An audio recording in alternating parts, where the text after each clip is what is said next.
My people, my people, my people. My name is Chief Strongblood, St. Vincent and the Grenadines' favorite and most hated son. The diaspora machismo, my people. Let me take this opportunity to congratulate Prime Minister Ralph Gonsalves on the publication and the launching of his new book, A Time of Respite, COVID-19, Volcanic Eruption, Hurricane Elsa, and the Global Turmoil. My people, Ralph Gonsalves is in the United Nations, and he is trying to outdo Maya Motley.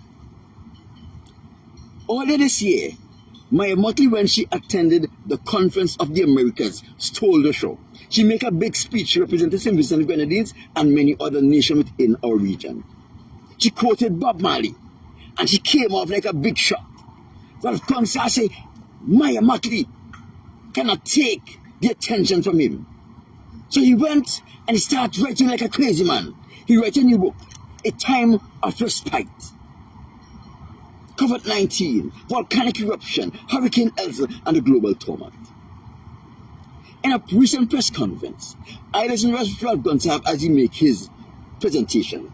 He spoke about the word respire. And he said it's an old English word that is not used. But respire and respite is the same word. So we see his senility is kicking in. Respire and respite is the same word. Let me tell you something. They have the same meaning. A return of hope after despair. Same meaning. Same pronunciation, just a little difference. My people, like everything else, language evolves. A language don't stay the same, it evolves because they find easier way to say the same things. And so language evolves. So Ralph Gonsalves is in the United Nations General Assembly and he is trying to make a splash. He's trying to outdo Maya Motley. He gave a free copy of his book to the Secretary General of the United Nations. He gave one to Bill Clinton. He gave one to Maya Motley, Prime Minister of Barbados. He gave one to the Prime Minister of St. Kitts Nevis, Terence Drew. He gave one to the Prime Minister of St. Lucia, Philip Pierre. He gave one to the President of Gabon and the President of Uganda. My people, for Bill Clinton and for the Secretary General of the United Nations, they are not supposed to be accepting gifts from anyone. Why? Because Bill Clinton is running a multi-million dollars or $1 billion non-profit. He have to always appear, even in the public, to be acting with a certain decorum that connotates honesty.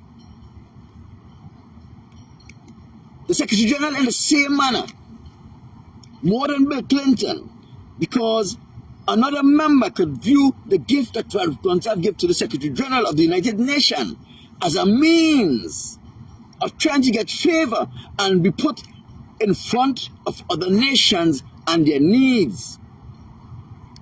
He should know better. He had been a Prime Minister for 21 years. He's practicing law. He's not a lawyer, but he's practicing law. But Ralph Gonsalves have to give away his books because none of these guys who he gave the book to will ever buy a book from him, because what can he tell him? My people, what you have to realize, that these leaders of worlds have more information about the St. Vincent economy than Vincentian has and than the opposition leaders has. It is their business to know what is happening in every country they are doing business with. They know Ralph Gonsalves is a failed Prime Minister who has never grown his economy for 21 years since he became Prime Minister. St. Vincent and the Grenadines Treasury is receiving half as much money today as it received when Ralph Gonsalves took the reins of Prime Minister in 2001. Because he was unable to grow the economy, and therefore the country is receiving less taxes.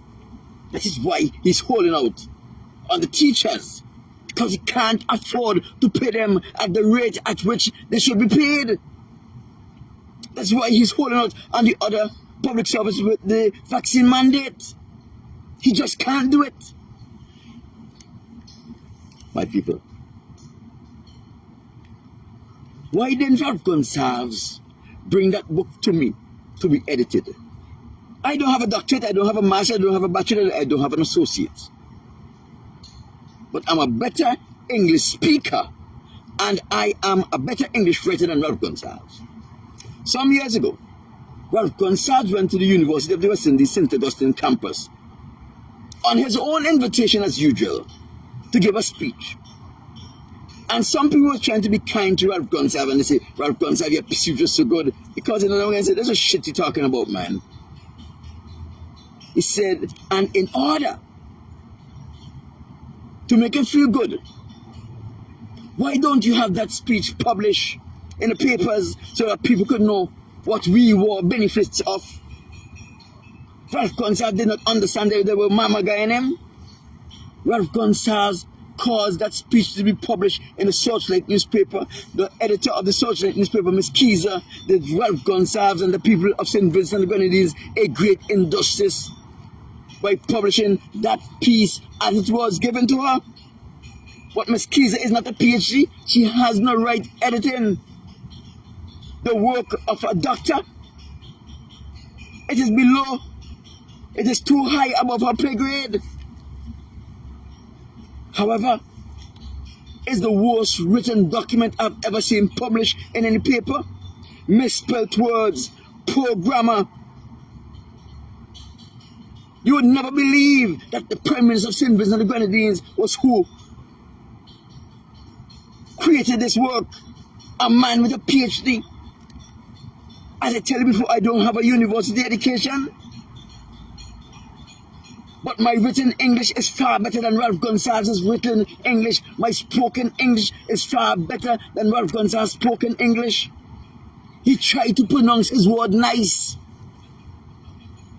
but he always pronounced them wrong.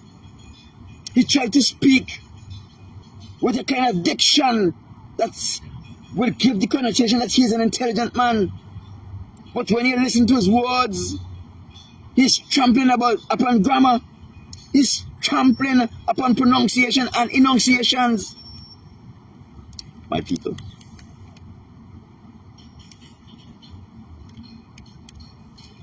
the book I'm waiting for Ralph Gonsalves to publish, The Destruction of a Nation by Rape.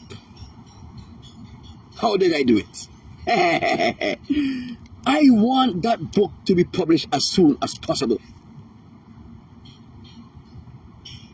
I want to see the reader one raping the enemy and saying, I love you. God, that is what he did to Tommy Kirby and all the rest. But the book I'm looking out for, and all of you who were raped and victimized by Ralph Gonsalves, if you think it don't exist, I am looking out for the little black book. How I did it, the names, the dates, and the accounts of my victims of rape. My people, if Michelle Andrews did not come out and tell the world that Ralph Gonsalves raped her when she was a police on duty at his residence, if Margaret Parson did not come out and corroborate Michelle Andrews' story and say that she had a very disturbing sexual experience with Ralph Gonsalves when she visited his office, how he tried to rape her in his office, but it only turned out that he sexually assaulted her. If Miranda Woods didn't come out and tell the world that when she was 15 years old, a skilled athlete made the St. Vincent and Grenadines national netball team and went to Ralph Gonsalves' office to look for the nation, that he tried to rape her in her office, in his office. This little black book would have been made public sooner or later, either at his death or before that. And People will say, oh God, Ralph Gonsalves for call him Monday. You would think that he was a studman, because remember, when he run away from Barbados, when he unlawfully left Barbados through an unlawful port of exit without making a record of his departure in the immigration system, he came back to St. Vincent and said he only back because he was fucking Tom Adams' wife. And Tom Adams find out, and he was trying to him this. My people, let us keep our fingers crossed, because sooner or later that little black book for Ralph Gonsalves is going to come out. Ralph's little black book, how I did it, the names, the dates, and the accounts of the rapes I committed in St. Vincent and in the diaspora. Oh Lord, I wonder if the king's name is going to appear in that book. King Charles of the United Kingdom. Oh my God. I wonder. I met a wino called Bino. I wonder if that wino called Bino's name will appear in that little black book of Ralph Gonsalves. My people, promotion don't come easy. It comes with a price, especially in St. Vincent and the Grenadines. That price is traumatization. And guess what? After you have been traumatized, and you, as a dysfunctional parent that was traumatized, have children, you have a generation of dysfunctional grandchildren, and great-grandchildren coming. St. Vincent will only get worse. Let me go before I get myself in trouble, calling people's name, trying to play sly. My people, my name is Chief Strongblood St. Vincent and the Grenadines' favorite and most hated son, the diaspora machismo. I'm gone. Imagine this silly guy sitting in the United Nations giving me a book. You should know better than to try to give the Secretary of the United Nations a copy of the book, knowing the position the man have. Sure. They're in the politics so long and they are some the elbow.